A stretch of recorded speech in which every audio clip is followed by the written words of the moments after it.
আজকের গল্প সুষমা বাগপ্রধানের লেখা পরিণতি। শহরের এক কোলাহলমুক্ত অভিজাত পাড়ায় হরেনবাবু আর বিমলা দেবীর সাজানো সংসার। তাদের একমাত্র সন্তান আকাশ। ছোটবেলা থেকেই আকাশের যে কোনো আবদার বিমলা দেবীর কাছে ছিল শিরোধার্য। হরেনবাবু মাঝে মাঝে শাসনের চেষ্টা করতেন, কিন্তু বিমলা দেবী বাঘিনীর মতো ছেলেকে আগলে রাখতেন। বলতেন, আহা, একটাই তো ছেলে, ও একটু দুষ্টুমি করবে না তো কে করবে? বড় হলে সব ঠিক হয়ে যাবে। আকাশ যখন ক্লাস 7-এ পড়ে, একদিন স্কুল থেকে অভিযোগ এলো সে টিফিন পিরিয়ডে অন্য এক সহপাঠীর দামি হাতঘড়ি লুকিয়ে রেখেছে। হরেনবাবু রাগে ফেটে পড়লেন, কিন্তু বিমলা দেবী ছেলেকে আড়ালে নিয়ে গিয়ে শান্ত গলায় বললেন, তোর ওই হাতঘড়িটা পছন্দ হয়েছিল তো আমাকে বলতিস, আমি কিনে দিতাম। অন্যেরটা নিতে গেলি কেন? লোক জানাজানি হলো তো। তিনি স্কুলে গিয়ে প্রধান শিক্ষিকাকে বলে এলেন, আমার ছেলের অভাব নেই, ও জাস্ট মজা করতে গিয়ে ঘড়িটা ব্যাগে ভরেছিল। আপনারা ছোট বিষয় নিয়ে তিলকে তাল করছেন। আকাশ সেদিন বুঝল, মা পাশে থাকলে যে কোনো অন্যায় থেকে পার পাওয়া সম্ভব। বছর 3 পর আকাশ তখন কিশোর। পাড়ার মাঠে খেলতে গিয়ে এক প্রতিবেশীর জানালার কাঁচ ভেঙে দিল সে। প্রতিবেশী ভদ্রলোক অভিযোগ নিয়ে এলে বিমলা দেবী পাল্টা ঝগড়া জুড়ে দিলেন। বাচ্চা ছেলেরা মাঠে খেলবে না তো কি ঘরে বসে দাবার চাল চালবে? কাঁচ ভেঙেছে তো কি হয়েছে, টাকা নিয়ে যান, নতুন কাঁচ লাগিয়ে নেবেন, কিন্তু আমার ছেলেকে কিছু বলতে আসবেন না। আকাশের মুখে তখন এক অদ্ভুত বিজয়ের হাসি।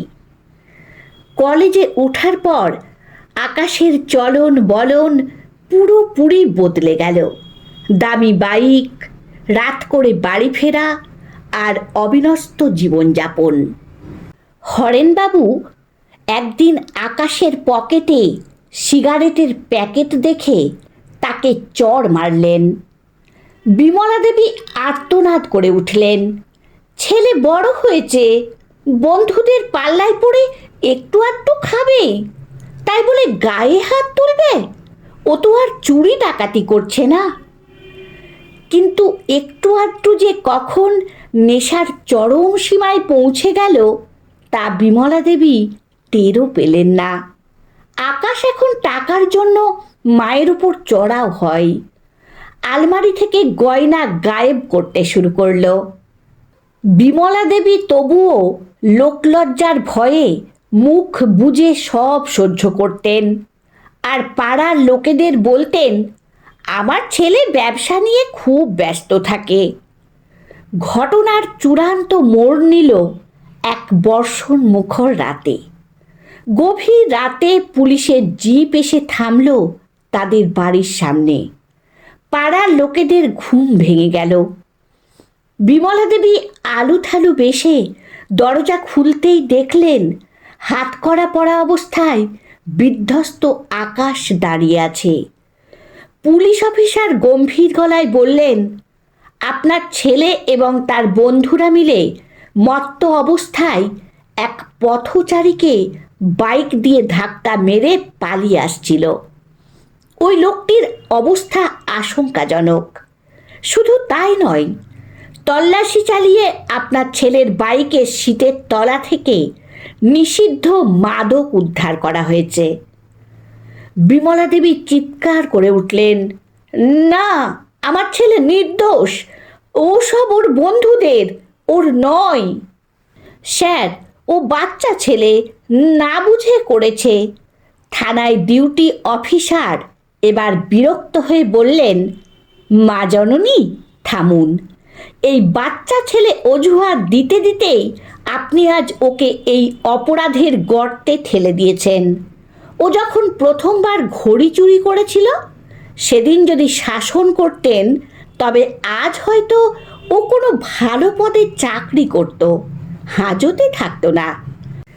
আপনাদের মতো মায়েদের অতি আদরের কারণেই সমাজ আজ বিষাক্ত হচ্ছে। হাজতের লোহার শিকের ওপার থেকে আকাশ যখন ঘৃণার দৃষ্টিতে মায়ের দিকে তাকালো তখন বিমলা দেবীর মনে পড়ল বহু বছর আগে পাড়ার শিক্ষক বিবেকরঞ্জন বাবুর কথা। তিনি বলেছিলেন, বিমলা, চারাগাছকে যদি প্রথম থেকে সোজা করে না বাঁধো তবে বড় হলে সে গাছ তোমার ঘরের চালই ভেঙে দেবে। আজ বিমলা দেবীর বিশাল অট্টালিকা আছে, দামি আসবাব আছে, কিন্তু বুক চিরে কেবল হাহাকার বেরিয়ে আসছে। তিনি বুঝলেন শাসনহীন ভালোবাসা আসলে বিষের মতো, যা ধীরে ধীরে একটি জীবনকে তিলে তিলে ধ্বংস করে দেয়। আসলে কি জানেন, সন্তানকে ভালোবাসা প্রতিটি পিতামাতার কর্তব্য, কিন্তু সেই ভালোবাসার সাথে শাসনের সঠিক সংমিশ্রণ না থাকলে তা সন্তানের ধ্বংসের কারণ হয়ে দাঁড়ায়। অন্যায়কে ছেলে মানুষই বলে প্রশ্রয় দেওয়া আসলে অপরাধীকে প্রশ্রয় দেওয়ারই নামান্তর।